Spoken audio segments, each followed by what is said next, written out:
Very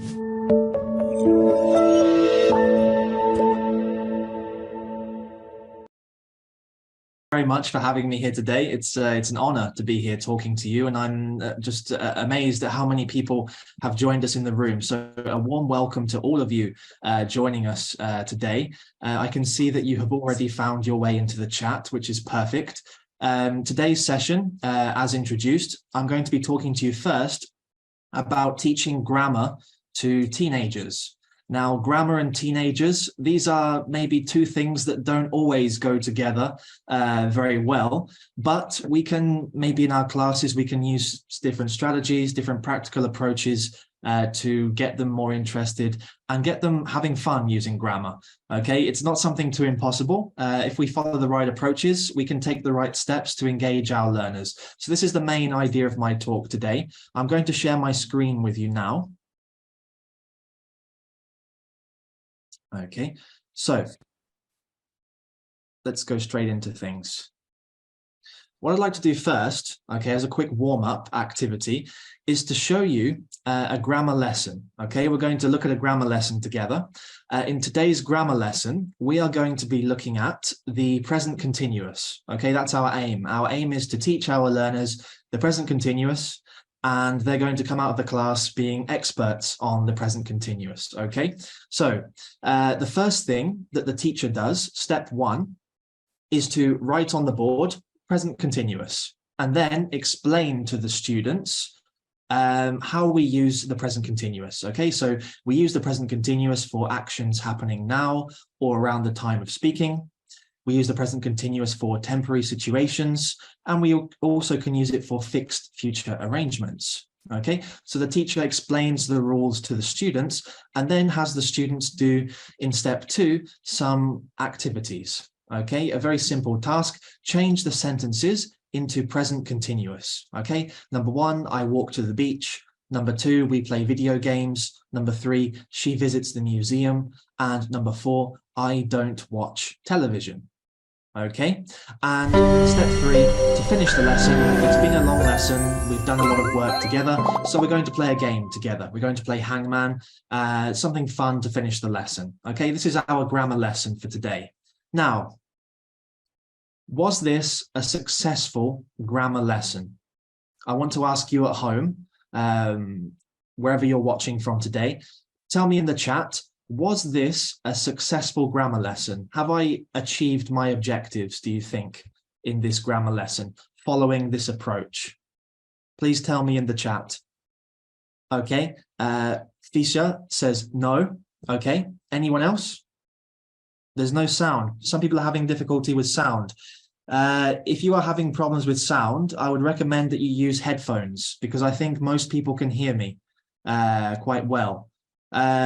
No, it wasn't a good lesson. Okay, so we're pretty much in agreement that this was not a successful grammar lesson. Can I ask why? Why was this not a successful grammar lesson? What should we improve next time in the next lesson? What could we do better? If you just tell me one suggestion each that you can think of to make this grammar lesson more effective. We're all teachers, and we can see, and I'm sure we all know, how to structure a grammar lesson. And clearly there were some issues with this lesson. So please tell me in the chat, how would you improve this grammar lesson for next time? There was no production. Okay, that's a great point there from Fisher. Yes, we're teaching the grammar. Yes, we're practicing, but did the students have the opportunity to use the grammar in the lesson? Did they use it for communication? Not at all. We played a game at the end of the lesson. We didn't connect anything together. Engage more communication, exactly. There should be context first, absolutely. Thank you very much. More student inclusion. So as teachers, we're very much aware of all of the different elements we need to have in a grammar lesson. Okay, and I thank you very much for pointing out these improvements. Okay, so what we have here in this lesson, of course, there was no context. We were introducing the grammar without any kind of example, without any kind of communicative context at all. There were no, or even none at all, no examples given. We're using the present continuous for actions happening now. We're not giving the students any kind of examples. No focus on form. How do we actually form the present continuous using the verb to be, another verb with ing? We didn't explain this at all to our students. No personalization or meaning. I think this is very important when it comes to teenage learners. To engage teenage learners, we have to find something to gauge their interests. There's no opportunity there for them to talk about their own interests, make the task their own here. So we're kind of lacking here in personalization and even meaning as well. What's the point of changing these sentences to present continuous? What is this going to allow us to do next? Playing hangman afterwards, it's not really going to help us. There's not a lot of interconnectivity there between the tasks. And of course, as we mentioned, it's not communicative at all. We're not using the grammar here for a communicative purpose. Okay, and a couple of other things here. Teacher-centered, it's a lot of time just me, the teacher, or you, the teacher, talking at the students, and the students just listening.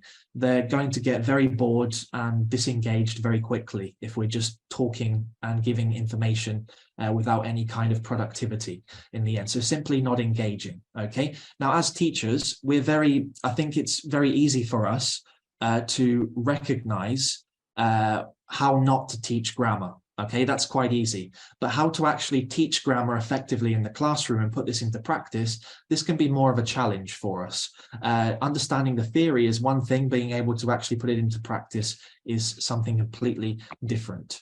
Okay, so quite often, I don't know about your classes, but I think the general feeling is whenever we have a grammar lesson, maybe your students look a bit like this in the classroom, a bit disengaged, a bit bored, maybe not really in the mood for doing anything grammatically related in the classroom. And I think that this is a shame. It's a pity, because I think grammar has quite a bad reputation in the English language classroom. Students automatically connect grammar to studying a whole load of rules and going through entire grammar books in silence. Okay, and this is not what our grammar lessons need to be, I think. Now, how can we actually go about fixing this or finding some solutions to maybe motivate students more in a grammar lesson? I think the first thing to do is to think about why students dislike grammar or why they struggle with grammar. Have you ever asked your students why they don't like grammar or why they find grammar difficult? Have you ever done this before? Please let me know in the chat if they told you any reason that they don't particularly like grammar, for example. Too many rules. Thank you, Fan.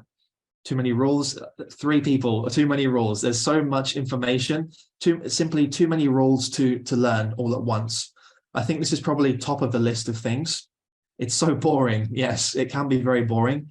It's hard to remember. There's no fun games. Okay, maybe sometimes it's difficult to think of some fun things to do with grammar. It's difficult. Thank you, Nori.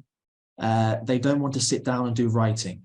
Yes, I think all of these reasons are extremely valid reasons for why students don't like grammar. Okay, let's look at some more examples here. Maybe they lack confidence. Maybe they know the grammar, but they're not able to actually use the grammar for communication, in speaking correctly. Maybe if they can write grammar, they have no problems. But if they begin to speak, they make grammatical mistakes and they feel maybe a bit embarrassed or shy about making mistakes, for example. So they simply lack the confidence to use the grammar.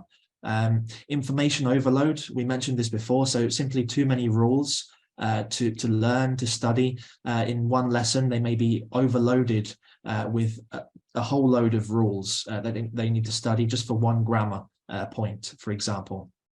Studying grammar is not practical. This is maybe a conception that the students have.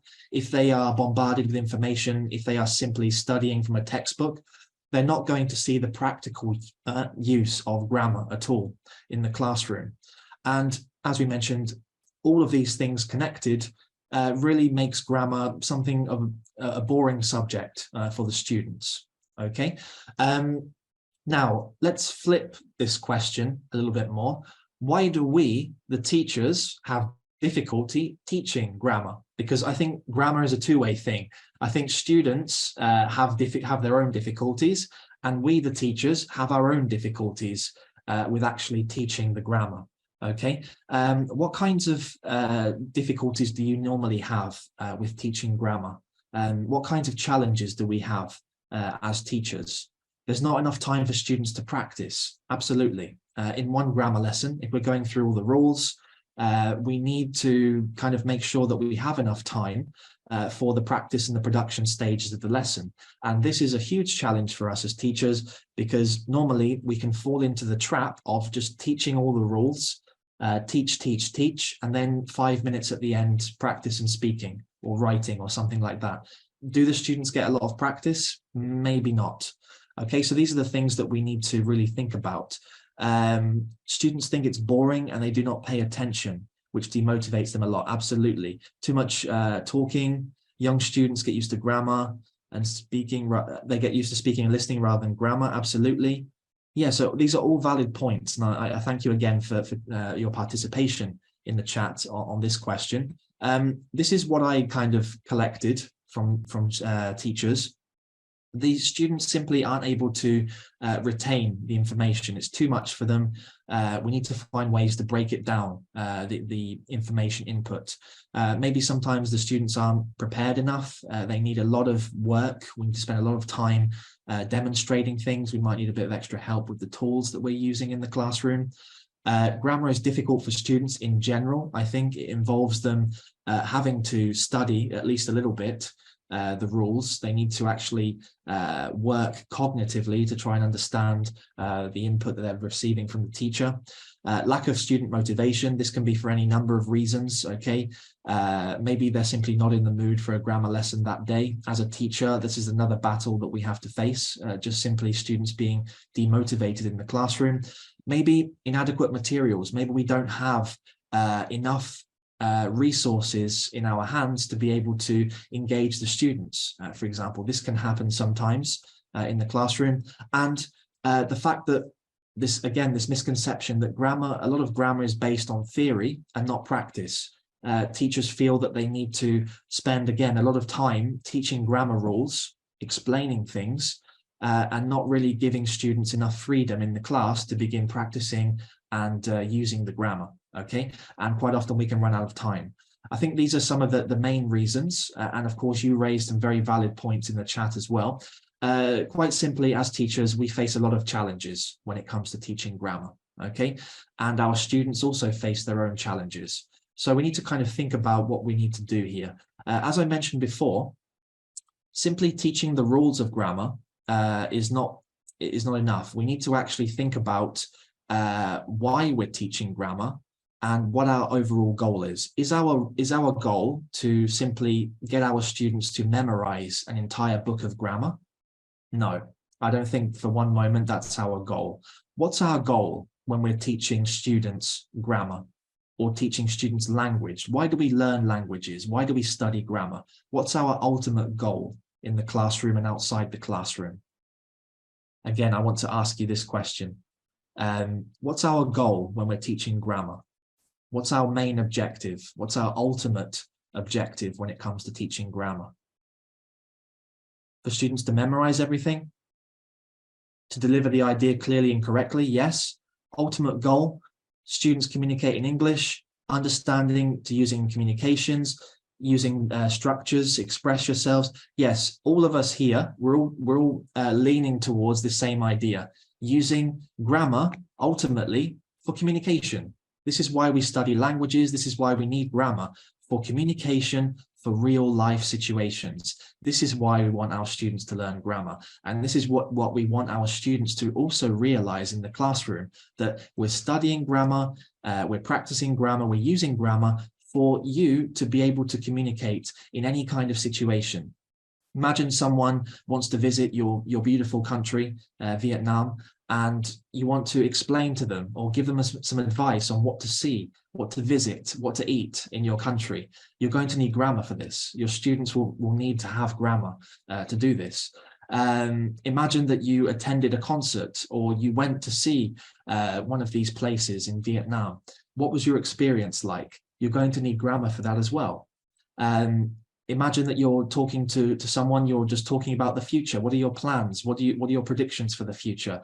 These are the kinds of things that we need to help our learners to develop in the classroom and realize that this is why we're teaching them grammar. This is why we are studying a foreign language, to be able to communicate effectively in that language, no matter the situation, no matter who we're talking to, using the English language outside of the classroom. Okay, this is always our ultimate goal. And this is why our grammar lessons are focused on communication, as we've been talking about. It's not just about learning the rules, we also need to focus on communication. And I'd like to give you an example here. This is something that I always kind of go back to. I think it's the best example for this. My favorite sport is football. Okay, I actually played football last night. I try and play at least once a week. To play football, for me to play football, I need to know the rules of the game. Okay, I need to know what to do in the game. I need to know how to play it properly so that I can actually engage in the game. Okay, now, does knowing the rules of football mean that I can actually play football? Now, these are two different things.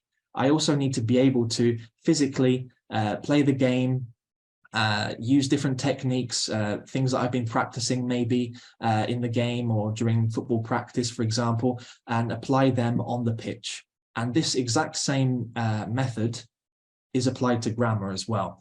Does knowing the grammar rules mean that I can communicate effectively in English? And again, absolutely not.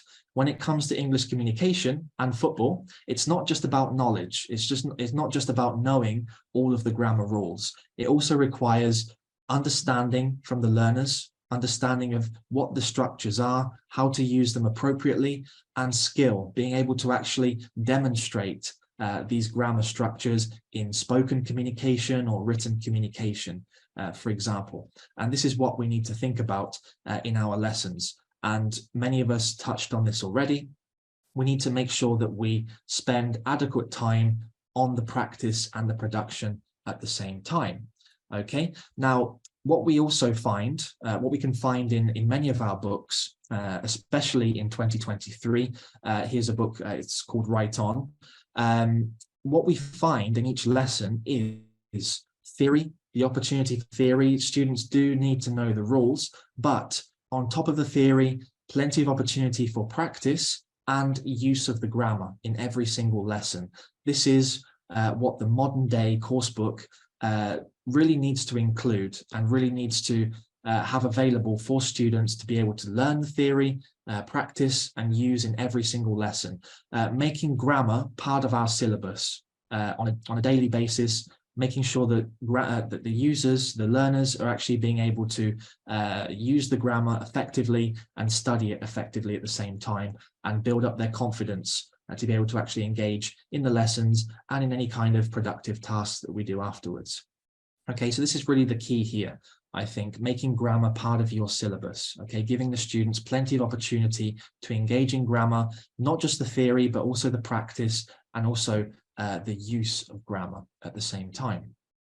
Now, which approach can we take when it comes to teaching grammar? Okay, this is something that is quite often debated among teachers. There's no real right or wrong way in your approach. If you're following these two approaches, we have the inductive approach and the deductive approach. These are, let's say, the most common ways to teach grammar inside the English classroom.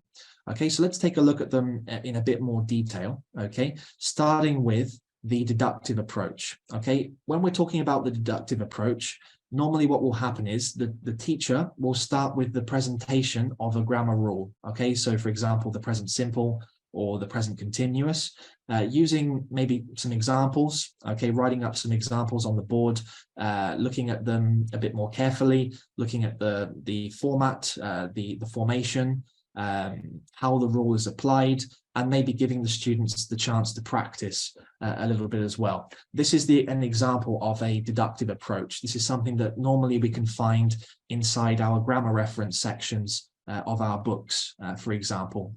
You can see clear presentation of the rule, present continuous, looking at the form, Okay, how do we form it? And then looking at the different ways that we can use the present continuous, also using the affirmative, the negative, interrogative, short answers, questions. This is a much more effective way of presenting the present continuous than we saw in the beginning of the presentation, where the teacher simply explained a couple of things and then got the students to practice.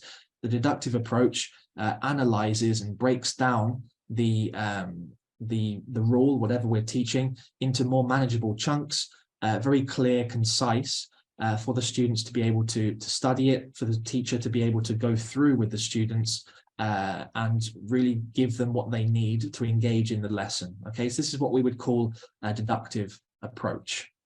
On the other hand, we also have the inductive approach. Okay, this is a slightly different approach. Okay, the deductive approach is really based on rules. The rule is driving the lesson. Okay, with the inductive approach, here we find a more element of discovery in our lesson. Let's say the teacher doesn't give the students everything straight away. Instead, they give them maybe some examples where the rule, whatever kind of grammar we're teaching, the present simple or present continuous is included. And from this kind of example, the students kind of work out what kind of grammar we're looking at. Okay, so this would be an example of an inductive approach, maybe using a short text or a dialogue, for example, a conversation between two friends, and getting the students to first have a look at the examples and try to elicit from the students what kind of grammar item we are looking at. For example, are you visiting your grandparents this weekend? For example, no, my cousin is staying with us these days. Okay, these days, it's happening now. So if it's happening now, what are we using? Present simple, present continuous, for example. This is something that allows the students some, let's say, some more context, let's say, for the presentation of the grammar. It allows them, let's say, a window into the grammar use at the very beginning of the lesson. It's something that can be used for them to actually discover the rules with the help of the teacher, of course, before we then go into presenting the grammar through the usage there as well. So here, it's much more about discovery than the direct approach of the deductive approach. So there are two different ways there that you can teach grammar, okay? Both of them have their advantages. And again, what the course book actually gives you is the opportunity to use both, okay? Because depending on your class, depending on your class size, depending on your learners, for example, you may want to try different things out. And again, the modern day course book, it normally gives you the opportunity to use both, using a grammar reference, using examples there for an inductive approach. It allows you to experiment what works best for your class. Okay, maybe one approach will work best one day, and then the other approach will work best for maybe teaching a different grammar item on a different day, for example. Okay, no matter which approach you take to teaching grammar or language, I really think that the best way to teach grammar to students is to keep them involved. Okay, this is one of my favorite quotes, and I think this can be applied to all areas of teaching, no matter what you're learning. If you tell your students a grammar rule, they're going to forget it. If you show them a grammar rule, they may remember, but if you involve them and actively let them discover, use, practice the grammar, see how it's used for communication, then they're going to be able to learn it much more effectively, and they're going to be much more engaged in this process. Okay, this is something that I think we can find in our course books. It's the way that we engage our students in the lessons. It's the little strategies and tips that we can use on a daily basis that really help us to involve our learners. Okay, now, how can I involve my learners in grammar? This is the tough question. Okay, it's very easy to say, oh, you know, we can just involve students, we can do this and that, but how do we actually go about involving students effectively in grammar? Okay, what I'd like to use here is, this is taken from Scott Thornberry's How to Teach Grammar. Okay, it's a very interesting book all about grammar teaching, the different strategies to take, and he has basically 6 rules for teaching grammar, and these can be applied inside our lessons to help learners be involved in the grammar, be confident using the grammar, remain engaged throughout, and facilitate our teaching process from start to finish, okay? The first thing is context. Whenever we teach grammar, as we mentioned at the beginning, we must teach grammar in the context that it's going to be used. Okay, the students need to see how what we're learning today is going to be used in a communicative context or a realistic context, for example. So that's the first thing. We always need to teach grammar through context. The second point is use. We also need to teach learners, show them how the grammar that we're using today is going to be used effectively. Okay, the different uses of the grammar, explaining the different points, for example. This is what we need to focus on. And the third point is all about economy. Okay, a couple of teachers mentioned this earlier in the chat, and it's a very valid point. In our lesson, we have a limited amount of time that we need to spend on different parts of the lesson. Okay, and we need to economize parts of our lesson so that we can reap the benefits later. So we need to really think about how much time we want to spend on the theory, how much time we need to spend on the practice and the production, and how that's going to benefit our students. Okay, so we need to economize our grammar lessons. And I'm going to show you how we can do that in a while. The next part is nurture. Whenever we teach learners something, whenever we are introducing something that we want the students to learn, we need to create the ideal environment in our classroom for the students to be able to practice, to be able to hone their skills and develop. Okay, we need to nurture whatever skill we are practicing in the classroom. So we need to give the students plenty of opportunities for practice in different ways. Okay, and this kind of links into the next part, which is appropriation, really considering the different learner needs in a classroom. In a classroom of 30 or 40 or even 50 students, every single student in that class will have different interests, different ways of learning, different preferred ways of learning things. We need to work out as a teacher, what is the best kind of approach to kind of cover everybody, to give everyone a chance to learn things in different ways, to be able to practice things in different ways, and really appeal to the different learning styles in our classroom. We may have visual learners, we may have kinesthetic learners, for example. We may have learners that learn best by hearing things. So we need to really take that into account.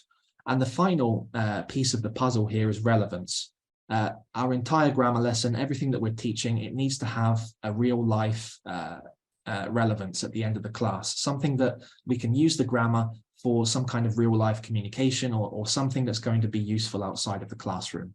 Okay, so this is the main kind of idea. Let's see how we can do this practically inside the classroom. Okay, now we're going to be following, of course, our presentation, practice, and production stages of the lesson. So presenting the grammar rules, examples, the form, then getting the students to practice the structure, practice the form as well, of course, and the production stage. This is going to be the 3 stages of our lesson. So let's have a look together.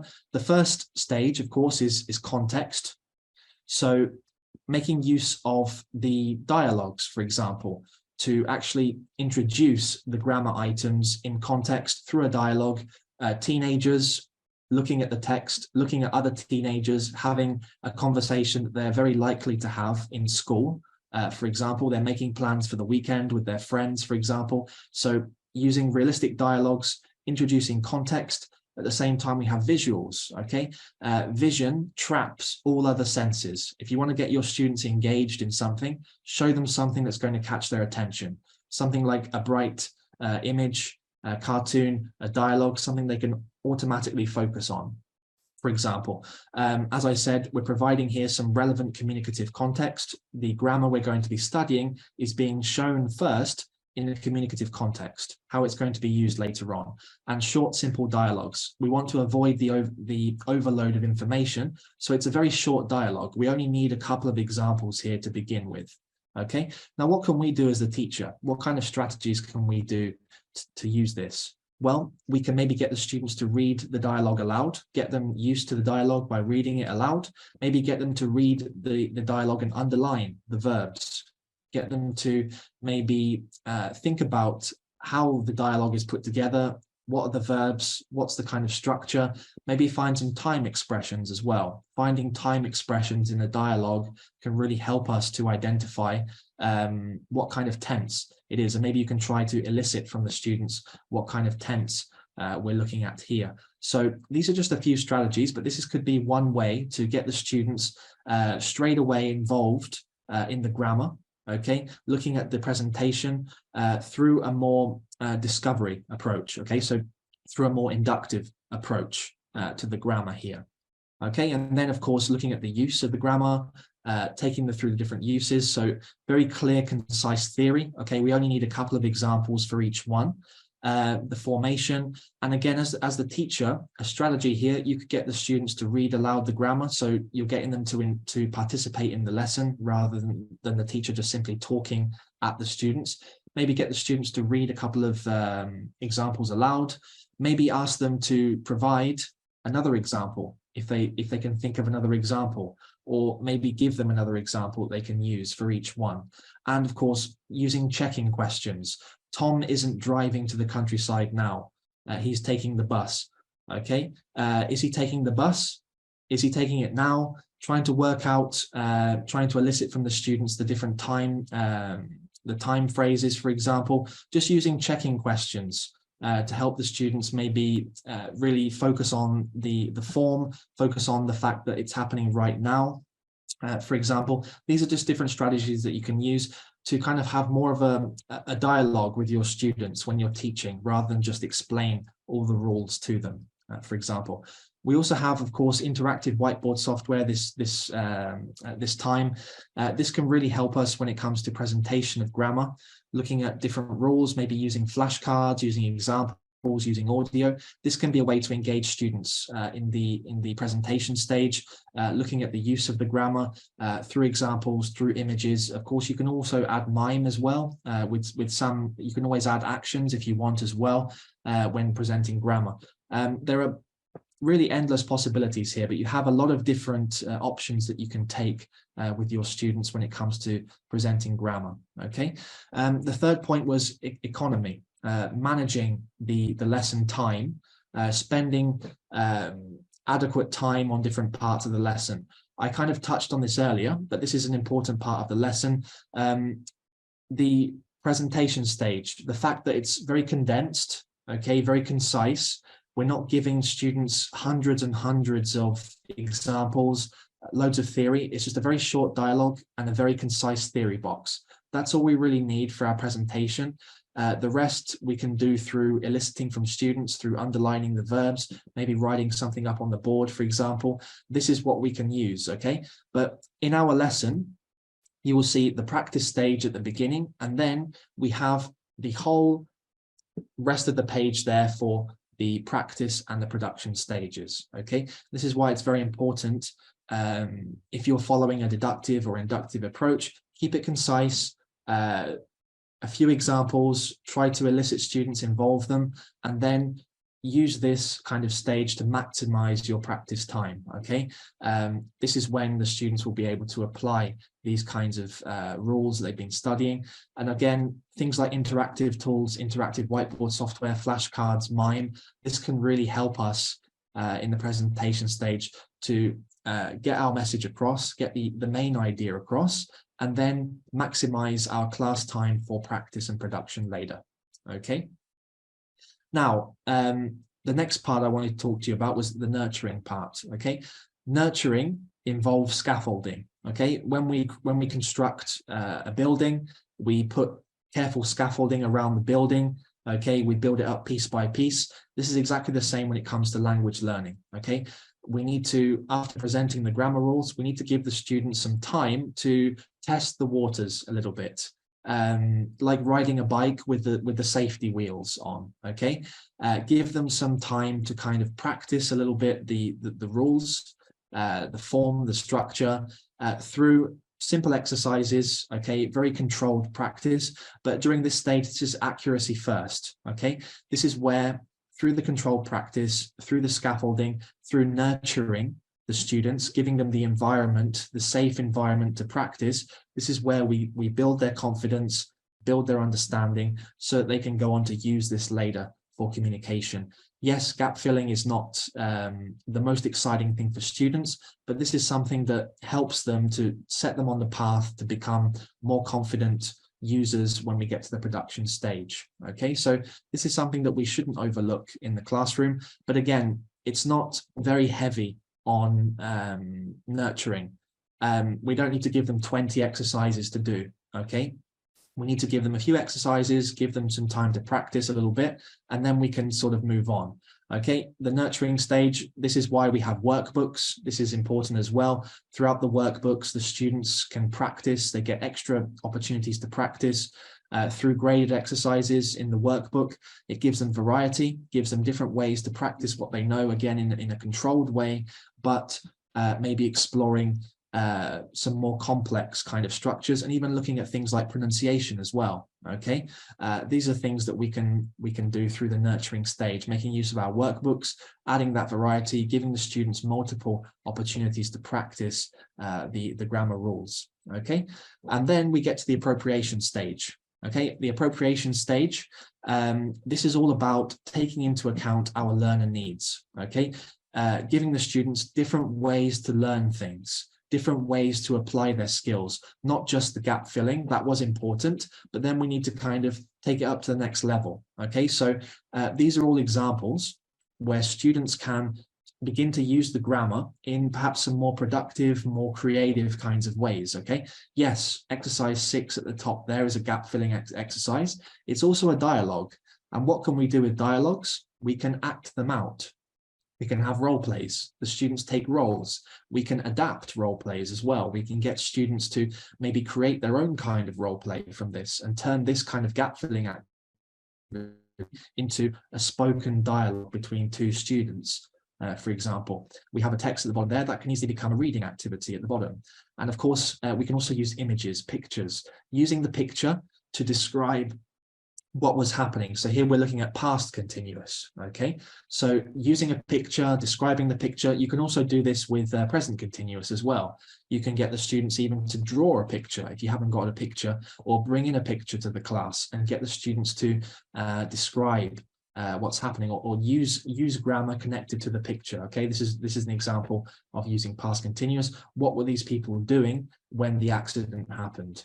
For example, okay, these are the kinds of things that we can use in our lesson, inside the grammar lesson, to appeal to different learner styles, get the students to then begin using grammar in different ways, not just writing something on the page, but connecting that to a spoken, written, reading, even some kinds of listening activities we can use. Okay, here's an example of using the role play.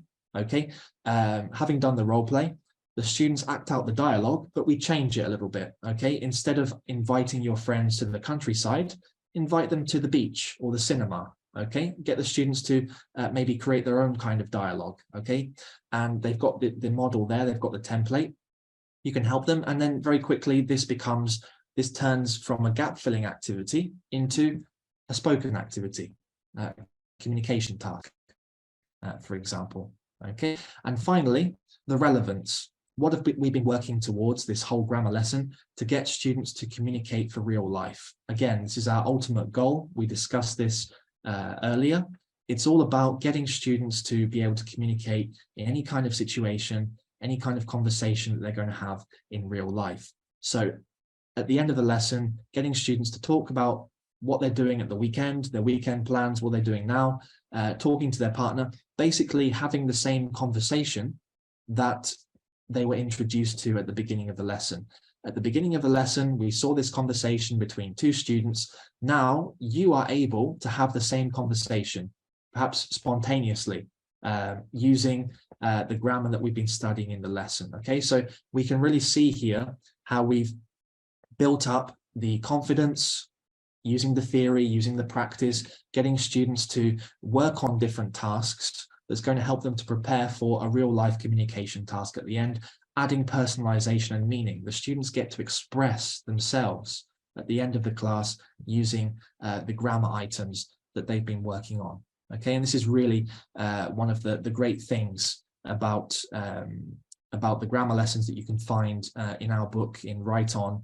This is how we really focus on grammar. This is how we take students by the hand and get them through the theory, take them through practice, and allow them to apply everything that they've been studying in every single lesson into a real life context.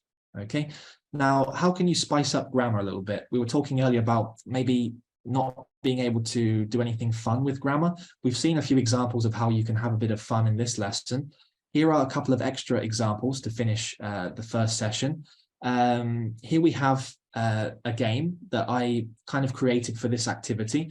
This is something that I'm sure that you can adapt as teachers as well, using the same task again, but just changing it slightly, okay? Instead of the students telling the other student their answer when they're asked what they're doing now or at the weekend, they mime what they're going to do. And the other student has to look at what the other student is doing and then make a full sentence, for example. This is just a very simple way, quick way to maybe change up the lesson a little bit and give the students maybe a bit of fun, something they can do. I don't know about you, but especially younger learners, they enjoy mime, they enjoy gesturing and having these kind of guessing games. So this is something that you can use in your classroom. The second one is to, again, taking the same activity, but making it like a class activity. You take one student, you invite them to the front of the class, and they can choose, or you can give them a famous person or a celebrity that they know, that most of the people in the class will know. And the rest of the class, they have to ask the student at the front of the class some questions. What are you doing now? What are you doing this weekend? And from the students' answers, they need to try and guess who they are, what kind of famous person they are based on their answers, for example. So maybe if they're a famous sports person or athlete, maybe they're going to be going to the game at the weekend. They're going to be doing their football practice now, for example. If they're a famous singer, they're going to be going to a concert at the weekend. They're practicing their singing, whatever this kind of thing. But it allows maybe a bit more creativity in the class. It allows the students to maybe relax a little bit and have fun with it. And as the teacher, of course, when we're doing these games, gives us a good opportunity for feedback, to monitor the class, maybe help with any kind of issues there, maybe write up some of the main issues on the board and then do a recap later. This could be a nice way for students to, again, use the language in different ways, productive ways, in a more kind of engaged, relaxed, fun way for them. Okay, these are just suggestions. These are things that you can use as a teacher, and I'm sure that we all have our own ideas about how we can do this, and these are just a couple of things I wanted to share with you today.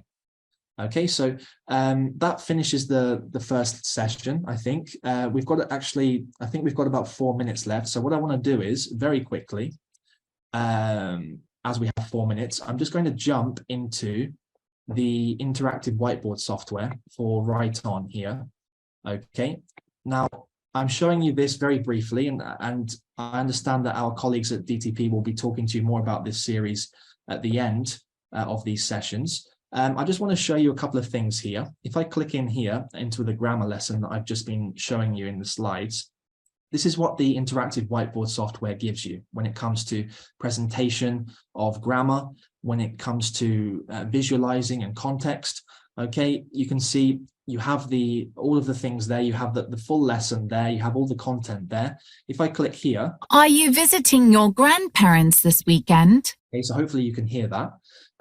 This gives you. No, my cousin is staying with us these days. This gives you real We are going to Bath for the weekend. With audio, the pronunciation. If you click here on the Wise Owl button, okay, you have theory, grammar theory that you can use. You can project it onto your wall if you have a whiteboard or whatever you're using, or even just a computer or a TV. You have the rules there. If I move across, you have more examples that you can show your students, okay, using the flashcards, using examples again with audio. Tom isn't driving to the countryside now. He is taking the bus. Okay, so for each use, you have an example, you have an image, you have audio as well. Okay, and this can be highly useful, especially when teaching teenage learners, something maybe to gauge their interests, get them involved in the lesson, for example. It allows you a very useful presentation tool as well as the teacher, if you are teaching this specific grammar rule. And you have this for every single grammar lesson. You have the full content of your book inside the interactive whiteboard software. Okay, if I just scroll across here, you can see for every use, so for fixed future arrangements, you have an example here. You have the audio for the temporary situations. Okay, you have for actions happening now as well. If I close this button and then open this one, this is more kind of the discovery approach, okay, the inductive approach. Having some context, maybe working out some of the ideas here. If you want to follow the more deductive approach, the more traditional approach, you can click on the book here and you have the rules. So you can actually present them to the class. If you're working, I know especially in Vietnam, I know that you have very large classes with students maybe at the back of the class that can't see. You have here the magnifying glass option. So you can actually magnify what you want to look at. You can maybe even highlight things as well. The interactive whiteboard software gives you the ability to highlight things. Okay, so if you want to highlight the parts of the text or whatever you're doing, the grammar, for example, you can do that as well. Okay, so it gives you really a lot of different options when it comes to presenting things. And of course, it's a fully interactive tool. So as you go through, if you want to correct things on the board, you can see you have all the exercises from the book here. So you can correct all at once, or you can go through what's number one, correct together, number two. Okay, so you can reveal the answers, you can do some feedback on the board together. Okay, and you have this for every single exercise as well. Okay, and at any time, at any point, you can always click here to reveal your answers. You can always click here and go back to your grammar rules if you need to go back and clarify anything or teach something again. When it comes to speaking, very last point before I finish, any kind of communication activity, you always have, through the question mark, you have a model. Okay, so what are you doing these days? I'm learning English. What about you? You have this recorded. What are you doing these days? I'm learning English. What about you? I'm practicing singing for the contest. What are you doing now? Okay, so this is, again, a great tool, especially if you have a class that maybe need a bit of extra help with speaking. You have models, you have examples, you have audio. Again, as a teacher, it gives you a number of different opportunities to present the grammar, to take students through examples, to have some feedback on the board, give them visuals. It's just an extra kind of tool that you can use in your classroom to facilitate the teaching. And of course, you have the toolbar at the bottom. You can highlight things, you can magnify things, you can even hide things as well if you want to kind of focus on something, or you can also even isolate things as well. Okay, if you want to do that. Okay, you want to just isolate a specific part that you want to focus on. So it gives you a lot of extra different tools that you can use there. That was just a very, very quick introduction to the interactive whiteboard software and how it can complement your grammar lessons. Thank you very much for listening to the first session. I really appreciate your participation. I hope that it was useful for you in terms of your grammar teaching, and maybe it gave you some new ideas and perspectives today on your grammar teaching. I think we're going to have a break now. That's correct, right? So I guess I'll see you in about 5 minutes.